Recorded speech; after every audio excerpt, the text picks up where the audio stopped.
Seven. Di ba may joke pa kanina dyan?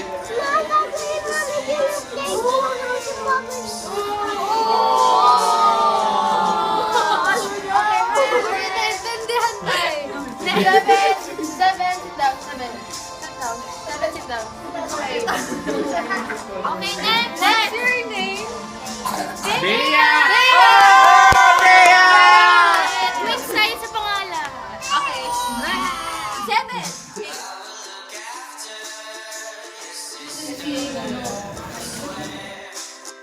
Very good.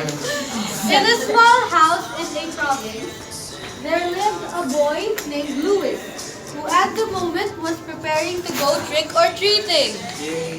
Yay! Or lose your way home. This happened because the legs of the capre are sometimes thought of as the ballet tikbala. Ito yung tikbala. Mamaya.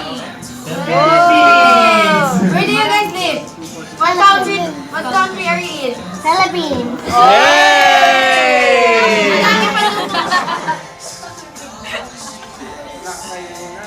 Madami pa lang. Sino gusto kumain? Bea. Yan. Ate Bea, opening juice.